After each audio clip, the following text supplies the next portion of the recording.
तो ऐसे में जैसे किसी एक रिसर्च में लर्निंग का मतलब है कि अगर एक स्टूडेंट क्लास में 70 आउट ऑफ 100 स्कोर कर पाता है तो इसका मतलब लर्निंग हुई है, और जो ये मार्क नहीं आ पाया 69 प्लस 100 आई जिसके, तो क्या अब हम बता सकते हैं लर्निंग हुई या नहीं हुई? नहीं हुई।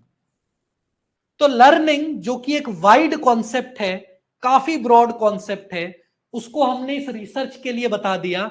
इस रिसर्च में लर्निंग का मतलब है कि अगर स्टूडेंट्स टेस्ट में 70 या 70 से अबव स्कोर करते हैं तो अगर 70 से अबव करा तो लर्निंग होगी, नहीं तो लर्निंग नहीं होगी। पर क्या लाइफ में लर्निंग का यही मतलब होता है? नहीं, बट इस रिसर्च में यही मतलब है। तो ऑपरेशनल करने का मतलब कि बहुत सारे साइकोलॉजिकल कॉन्सेप्ट्स, कॉन्स्ट्रक्ट्स जो कि अलग अलग मीनिंग इंडिविजुअली लोगों को दे सकते हैं, काफी सब्जेक्टिव होते हैं, उनको फिक्स कर देना, डिफाइन कर देना, मीनिंग दे देना एक क्लियर कॉन्साइज वे में। ऑपरेशनल डेफिनेशन से फिर अगला पार्ट आता है हाइपोथेसिस का। हाइपोथेसिस को हम दो लेवल्स पे पढ़ेंगे, एक में सिर्फ हाइपोथेसिस जो कि यहां पे हम पढ़ेंगे, और दूसरे में हाइपोथेसिस टेस्टिंग जो हम स्टैट्स वाले पार्ट में शुरू करेंगे। तो जैसा हमने ओरिजिनली बातचीत करी थी, इस पूरे के पूरे यूनिट को हमने 3 पार्ट्स में बांट दिया है। पहले पार्ट में इंट्रोडक्शन टू रिसर्च, दूसरे वाला पार्ट हमारा रिसर्च डिजाइन और मेथड्स, और तीसरे वाला पार्ट हमारा स्टैटिस्टिक्स इन साइकोलॉजी। तो हम लोग हाइपोथेसिस टेस्टिंग को वहां पे बातचीत करेंगे, जिसके थ्रू हम लोग आगे जर्नी करेंगे कि पी वैल्यू क्या होता है, सिग्निफिकेंस वैल्यू क्या होता है, जेड टेस्ट क्या होता है, टी टेस्ट क्या होता है, इन सब चीजों को हम शुरू करेंगे। तो वो टेस्टिंग वाला पार्ट अलग है, यहां पे बस हम हाइपोथेसिस जो रिसर्च प्रॉब्लम के बाद का स्टेप है वो क्या होता है। तो हाइपोथेसिस हम लोगों ने क्वेश्चन बना लिया। क्वेश्चन क्या बनाया हम लोगों ने? तो हम लोगों ने क्वेश्चन क्या बनाया था पिछले वाले में कि हम लोगों ने क्या क्वेश्चन बनाया था पिछले वाले में? वैसे तो हम देखेंगे, अभी आगे और क्वेश्चन आएंगे उनको देख लेंगे, यहां पे हम बस एड्रेस कर लेते हैं। हाइपोथेसिस का मतलब है ये वो टेस्टेबल एजम्पशन या वो सजेस्टेड आंसर होता है जो हम रिसर्च प्रॉब्लम का देते हैं। तो रिसर्च क्या कहती है, साइंटिफिक रिसर्च क्या कहती है? तो हम बात कर रहे हैं scientific research. Scientific research common sense से थोड़ा सा अलग तरीके से चलती है। ये इस वजह से इसलिए है ताकि जो रिजल्ट है वो हाईली ऑब्जेक्टिव और आसानी हो किसी को भी समझने में कि क्या किया गया था और कौन सी चीज क्या है। तो साइंटिफिक रिसर्च के हिसाब से अगर हम देखें, तो साइंटिफिक रिसर्च के हिसाब से अगर हम देखें तो हम लोगों ने सबसे पहले एक रिसर्च प्रॉब्लम बताई थी जो कि एक क्वेश्चन के फॉर्मेट में था। अब साइंटिफिक रिसर्च कहती है कि आपने क्वेश्चन दिया है तो आंसर कौन देगा? तो आप कहेंगे भाई आंसर तो हमें रिसर्च के बाद मिलेगा, जब हम रिसर्च कंडक्ट कर लेंगे तभी तो हमें आंसर मिलेगा। पर रिसर्च कहती है ये बात मुझे ठीक नहीं लग रही। अगर तुम्हें साइंटिफिक रिसर्च करनी है तो तुम्हें एक आंसर भी सजेस्ट करना पड़ेगा पहले।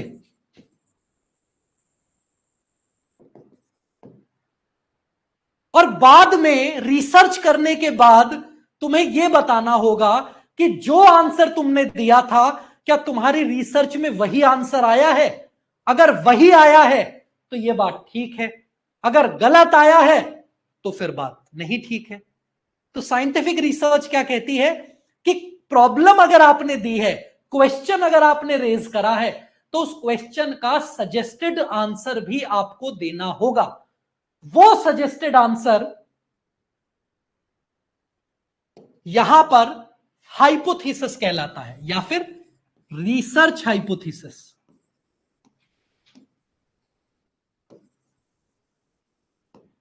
तो हाइपोथेसिस वो सजेस्टेड टेस्टेबल आंसर या स्टेटमेंट होता है जो कि एक रिसर्चर प्रॉब्लम को देखते हुए देता है और उसकी पूरी रिसर्च का गोल होता है कि ये चेक करना कि उसकी रिसर्च का जो रिजल्ट आया है और उसका जो सजेस्टेड हाइपोथेसिस आंसर था, क्या वो दोनों मैच कर रहे हैं या नहीं कर रहे हैं।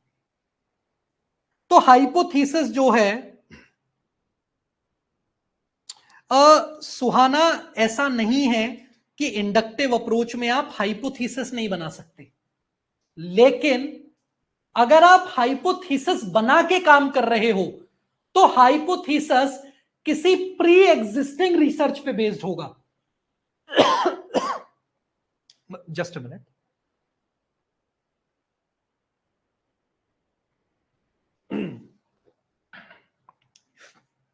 सुहाना कह रही हैं कि अगर हमें इंडक्टिव अप्रोच से कलेक्ट करनी है चीजें, डेटा कलेक्ट करना है, तो हम लोग फिर हाइपोथेसिस की जर्नी नहीं लेंगे, क्योंकि हम लोगों ने देखा था कि डिडक्टिव अप्रोच का क्या तरीका होता है। जब हम लोगों ने शुरू में इंडक्टिव डिडक्टिव की बातचीत करी थी, तो डिडक्टिव में कोई कही गई बात या एग्जिस्टिंग रिसर्च को हम जब टेस्ट करते हैं, तो अगर आपकी रिसर्च में ऑलरेडी किसी थ्योरी को, कॉन्सेप्ट को, एग्जिस्टिंग रिसर्च को आप चेक कर रहे हो, टेस्ट कर रहे हो कि आज में भी वो रेलेवेंट है या नहीं है, तो ऐसे में जो जर्नी आप ले रहे हो वो है डिडक्टिव अप्रोच की, जहां पे हम जनरल से स्पेसिफिक की तरफ जाते हैं। लेकिन अगर आपकी रिसर्च में सिर्फ डेटा है और आप पुरानी किसी एग्जिस्टिंग बात को प्रिमाइस रख के नहीं चल रहे हो, तो आप इंडक्टिव में भी वो सिस्टम फॉलो कर सकते हैं। लेकिन इंडक्टिव में जो बेस अप्रोच है, उसमें हम डेटा से, जो डेटा हम फील्ड में कलेक्ट करते हैं, उस डेटा से हम लोग थ्योरी की तरफ मूव करते हैं, किसी सिस्टम को एस्टैब्लिश करने की तरफ मूव करते हैं। और डिडक्टिव अप्रोच में एस्टैब्लिश्ड किसी सिस्टम को हम टेस्ट कर रहे होते हैं कि क्या वो ठीक है या गलत है। तो इंडक्टिव अप्रोच में भी आप हाइपोथेसिस बना सकते हैं, लेकिन वो इनिशियल स्टेज में नहीं बनेगा।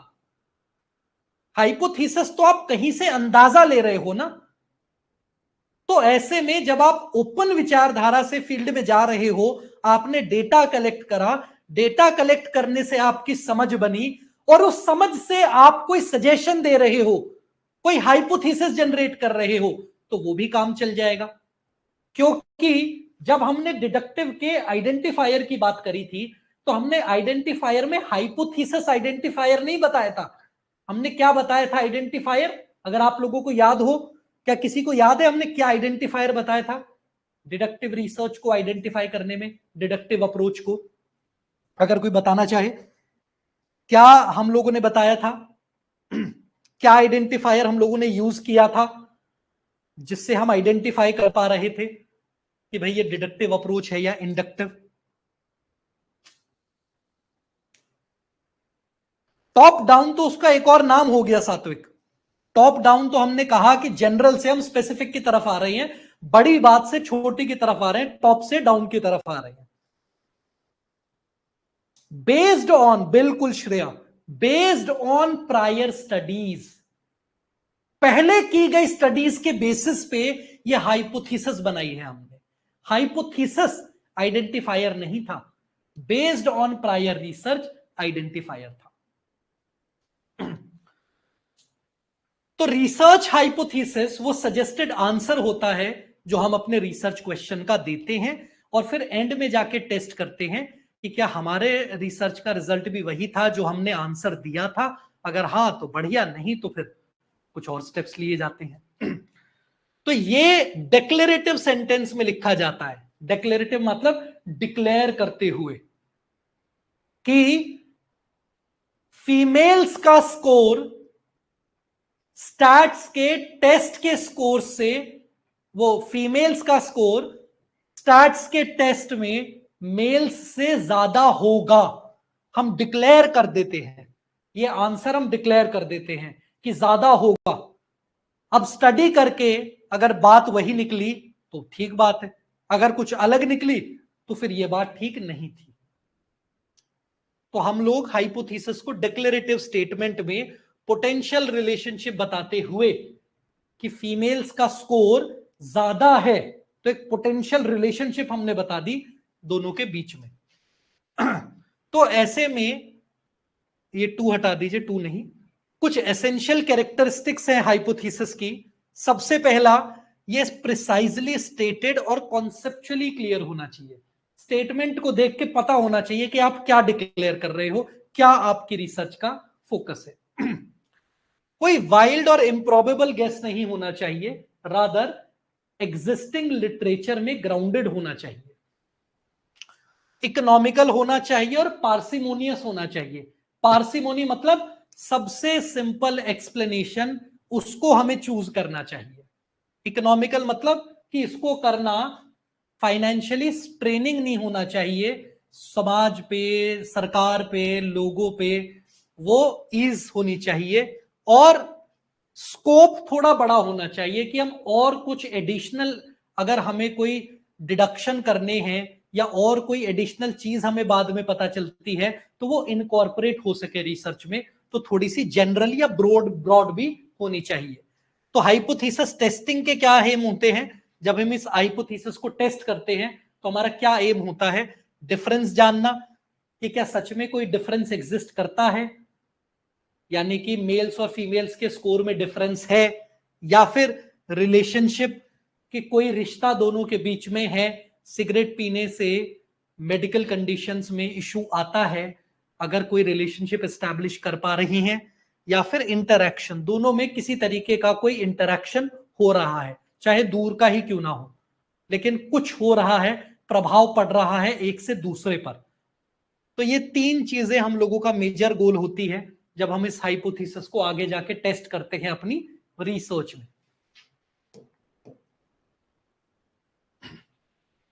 तो जब भी हम लोग हाइपोथेसिस के टाइप्स की बातचीत करते हैं, ये जनरल एग्जांपल है, ये मैं इसलिए इंक्लूड कर देता हूं कि मैंने एक एग्जाम दिया था और उसमें आई थिंक सिंपल और कॉम्प्लेक्स हाइपोथेसिस पे सवाल आया था, या किसी एक पे, ऑल्दो जरूरत नहीं थी उस सवाल की, बट काफी बार क्या होता है, जो व्यक्ति सवाल बना रहा है वो केवल सवाल वहां से नहीं देता जो नॉर्मली आपको चीजें मिल जाती हैं। अगर उसे डिफिकल्ट बनाना हो तो सबसे सिंपल चीज को, ऐसी चीज को ढूंढेगा जो आसानी से आप लोग शायद नहीं पढ़ोगे या इग्नोर कर दोगे। तो एक डिफिकल्ट क्वेश्चन केवल डिफिकल्ट नहीं होता नेचर में, ऐसा भी हो सकता है जो सबसे इजी हो, अगर पढ़ा होता तो बिल्कुल पता होता, लेकिन उसको ज्यादातर हम इग्नोर मार देते हैं या वो डायरेक्टली सिलेबस का पार्ट नहीं होता। तो जब भी हम हाइपोथेसिस पढ़ते हैं जनरली हम या तो alternate, null hypothesis, research hypothesis, ये 3 टर्म्स के अराउंड, या डायरेक्शनल, नॉन डायरेक्शनल, इनके अराउंड पढ़ते हैं।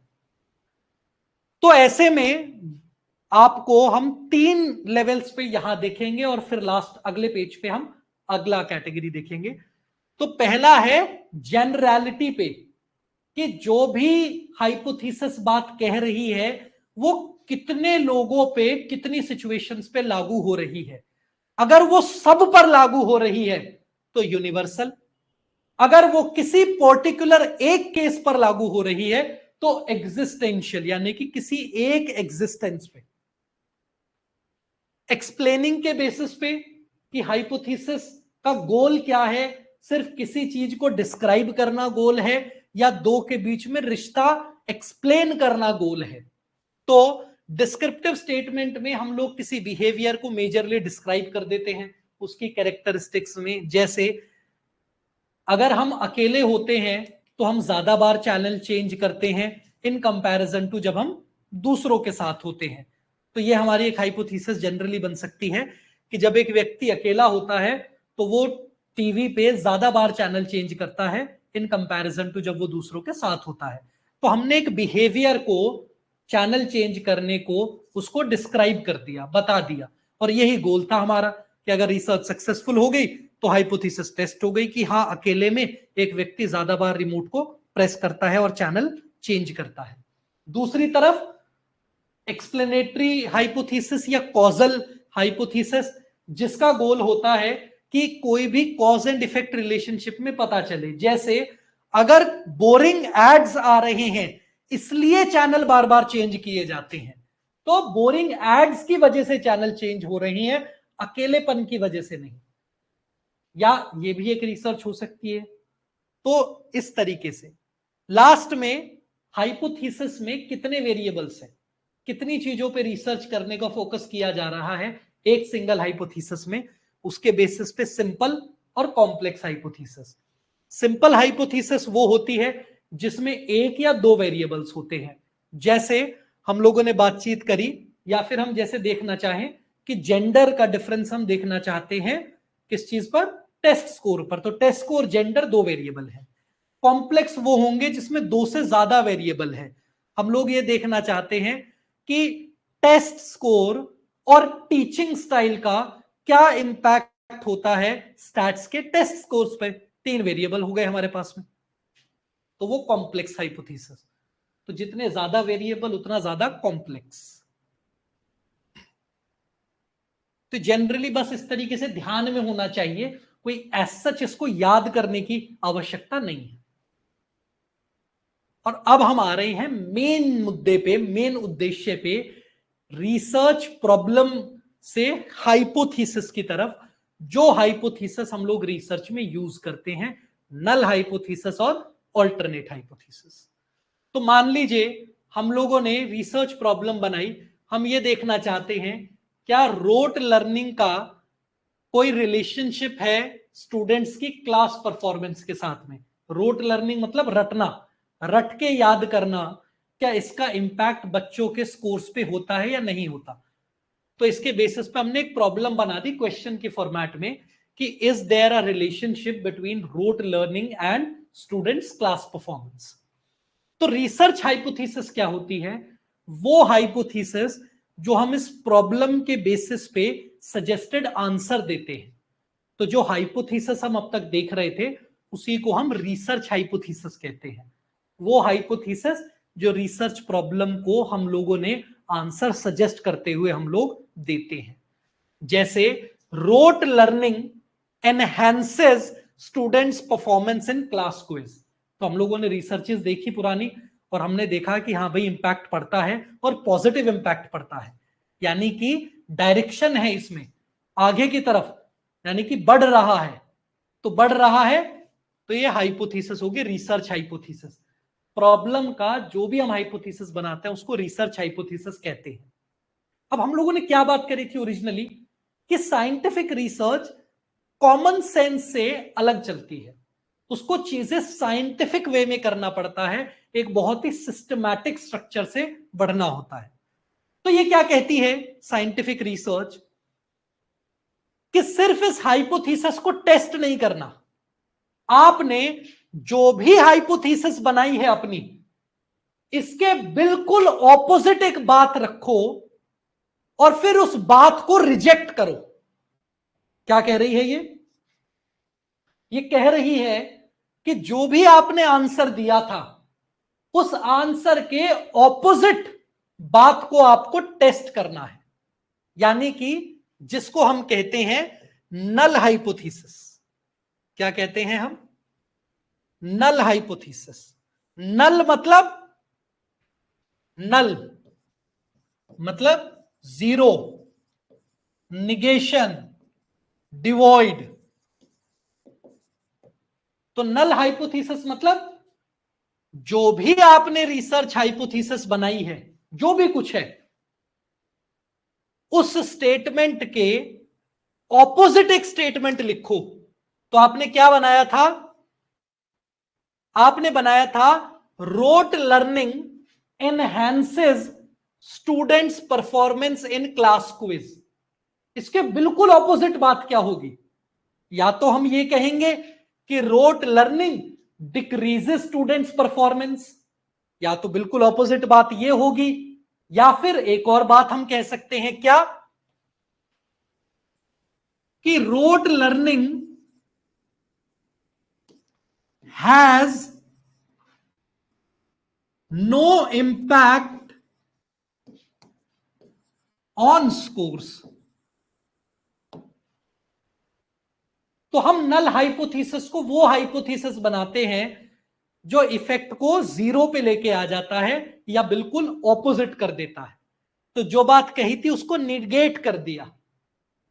हाइपोथेसिस ने क्या कहा आपके आंसर ने, आपने सवाल पूछा कि क्या रोट लर्निंग का कोई इफेक्ट होता है टेस्ट स्कोर्स पे, तो आपने जवाब दिया कि आपकी रिसर्च ये कहती है, मतलब एग्जिस्टिंग रिसर्च ये कहती है कि पॉजिटिव इंपैक्ट होता है। जितना बार रिपीट करा जाएगा लेसन को बिना बहुत ज्यादा समझे, रोट लर्निंग अगर करी जाएगी तो उससे टेस्ट स्कोर्स बढ़ते हैं। तो साइंटिफिक रिसर्च क्या कहती है, अगर तुम्हें रिसर्च करनी है तो तुम्हें इस बात को प्रूव नहीं करना कि रोट लर्निंग से टेस्ट स्कोर बढ़ते हैं, तुम्हें इसकी ऑपोजिट बात को रिजेक्ट करना है। यानी कि तुम्हें क्या करना है, तुम्हें कहना है कि रोट लर्निंग का कोई इंपैक्ट नहीं होता स्कोर पर, और फिर इस बात को रिजेक्ट करना है, गलत ठहराना है। तो अगर तुमने ये बात गलत ठहरा दी कि रोट लर्निंग का कोई इंपैक्ट नहीं होता स्कोर्स पर, अगर ये बात गलत ठहरा दी गई तो क्या बात सही ठहरा दी जाएगी? अगर ये बात रिजेक्ट कर दी जाए तो क्या बचेगा कि rote learning has some impact on scores. तो अगर हम इस बात को गलत ठहरा दे तो जो भी बचेगा वो सही होगा। फिर आपकी रिसर्च से आप एक सिस्टम पे चलते हैं। क्या है वो सिस्टम? हमने रिसर्च हाइपोथेसिस बनाई। अब एक बार थोड़ा सा छोटा सा इसको देखते हैं और बेहतर समझने के लिए। हम लोगों ने प्रॉब्लम बनाई जो कि क्वेश्चन के फॉर्म में थी। फिर नेक्स्ट स्टेप में हम लोगों ने इस प्रॉब्लम का आंसर दिया हाइपोथेसिस की फॉर्म में। फिर अगले स्टेप में हमने जो भी बात कही थी उसके ऑपोजिट बात को रिजेक्ट करना है। तो जो भी बात आपकी हाइपोथेसिस ने कही उस बात को रिजेक्ट करना है, यानी कि आपको नल हाइपोथेसिस बनानी है। तो पहले में प्रॉब्लम क्वेश्चन, फिर दूसरे में हाइपोथेसिस, तीसरे में नल हाइपोथेसिस बनानी है। जो भी बात आपकी हाइपोथेसिस कहती है उसको निगेट करते हुए, उस इफेक्ट को शून्य करते हुए आपको एक और बात कहनी है जिसको हम कहते हैं नल हाइपोथेसिस। नल मतलब इक्वल टू 0, नो इफेक्ट। तो ज्यादातर ये has no interaction, has no effect, has no relationship, ये इस सेंस में बनती है ताकि अगर हम इस बात को रिजेक्ट कर दें तो जो भी कुछ बचेगा उसमें कुछ तो रिलेशनशिप होगी। तो हम रिलेशनशिप एस्टैब्लिश नहीं करते। पता नहीं रिलेशनशिप जो निकले जरा मरासी थी, कितनी निकले पता नहीं। तो हम क्या करते हैं, हम उस पूरे स्कोप को मिटा देते हैं जिसमें यह बात गलत प्रूव होती है। तो हम लोगों ने नल हाइपोथेसिस बनाई, एक नेगेटिव नल स्टेटमेंट बनाई, फिर उसको रिजेक्ट कर दिया। और फिर हम क्या एक्सेप्ट कर लेते हैं, जब यह रिजेक्ट हो गया तो क्या बचा? Alternate hypothesis.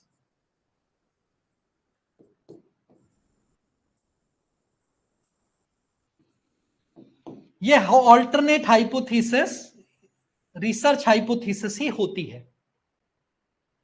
इसी को हम जब नल को रिजेक्ट कर देते हैं तो जो हाइपोथेसिस बनती है उसको हम ऑल्टरनेट हाइपोथेसिस कहते हैं। जब ऑल्टरनेट और रिसर्च की दोनों की स्टेटमेंट देखी जाती है तो ये एक ही होती है स्टेटमेंट। तो हम लोगों ने क्या देखा, रिसर्च हाइपोथेसिस बनाई, प्रॉब्लम, प्रॉब्लम का हमने एक सजेस्ट करा आंसर जिसको हमने हाइपोथेसिस कही।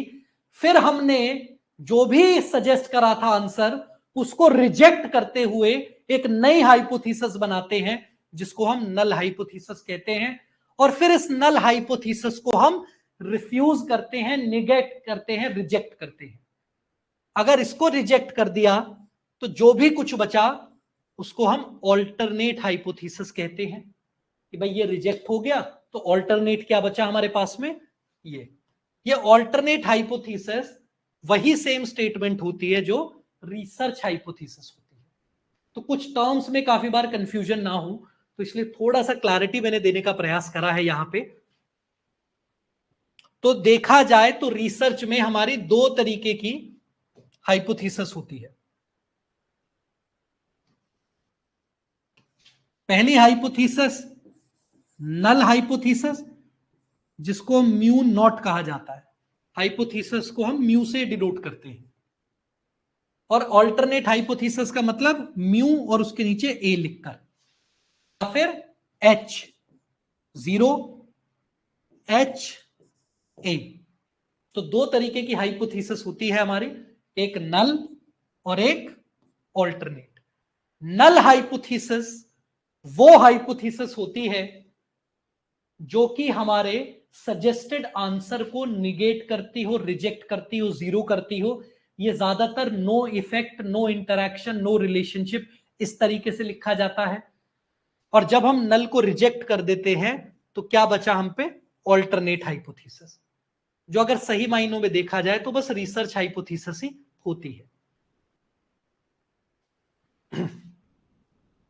तो इसमें पूरी रिसर्च का हमारा क्या गोल हो जाता है, हमारी पूरी रिसर्च का गोल होता है नल हाइपोथेसिस को रिजेक्ट करना। अगर नल हाइपोथेसिस रिजेक्ट हो गई तो जो बचेगा वो ऑल्टरनेटिव है, और ऑल्टरनेट तो पहले से ही रिसर्च हाइपोथेसिस थी, तो हमारी बात प्रूव हो जाती है।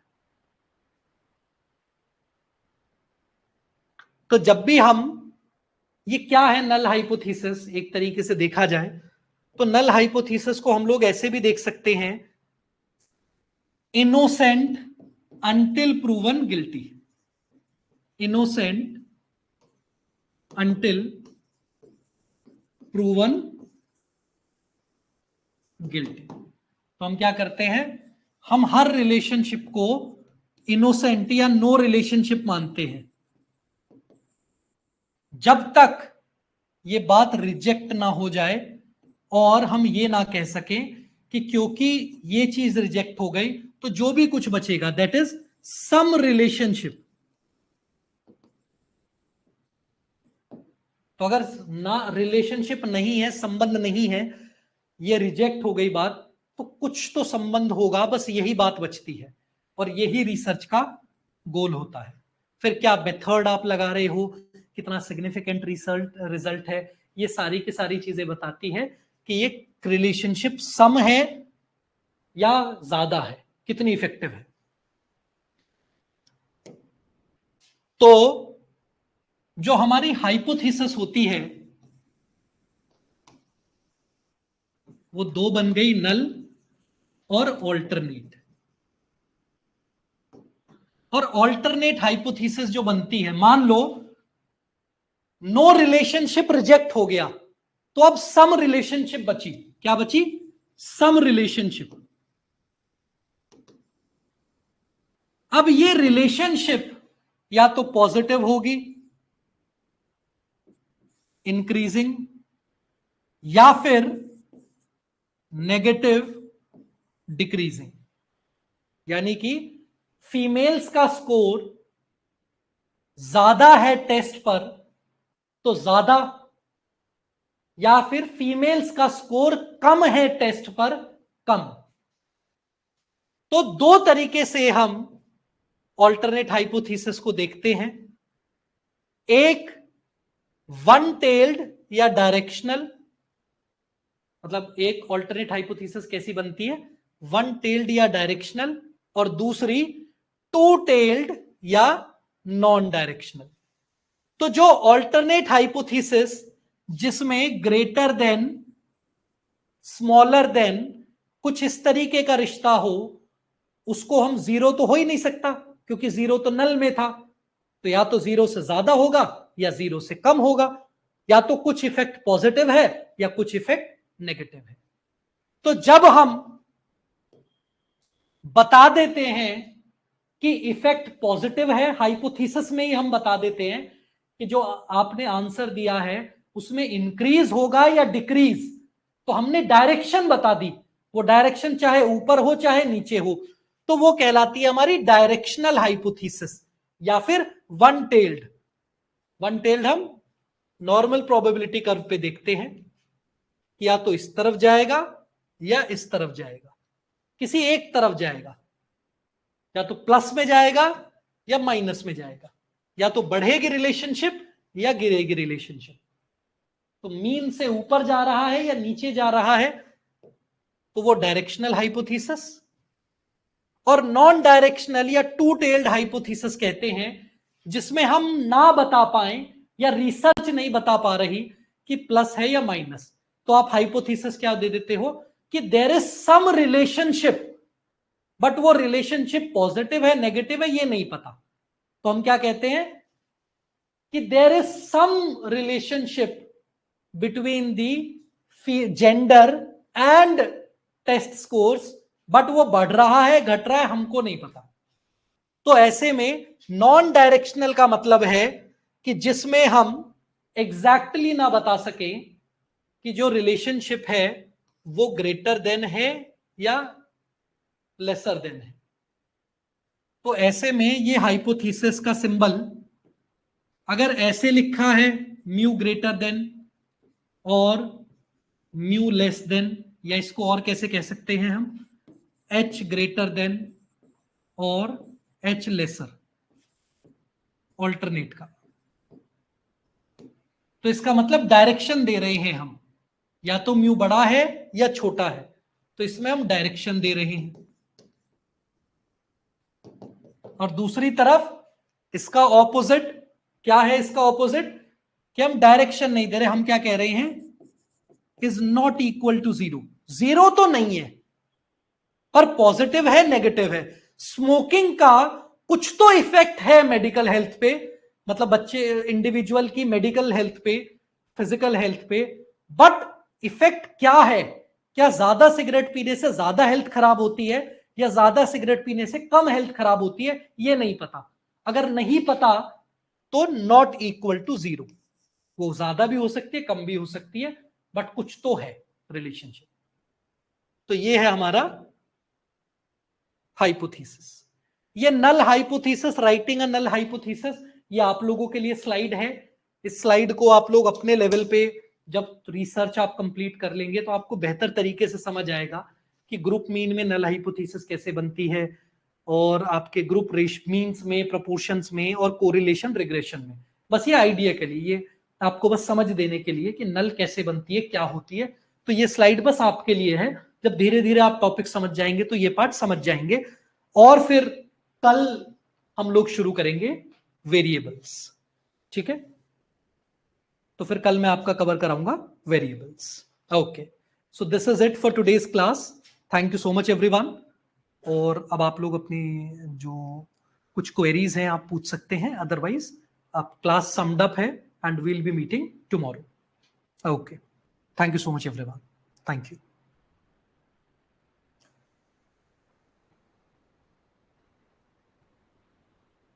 जी, आप एक एक करके जा सकते हैं ताकि किसी के नेटवर्क में डिसरप्शंस ना हो। जी श्रुति, कल मेरी क्लास होगी, मैं क्लास लूंगा कल। नहीं प्रणव, आपको इन्फॉर्म कर देंगे, अभी बता देंगे हम लोग।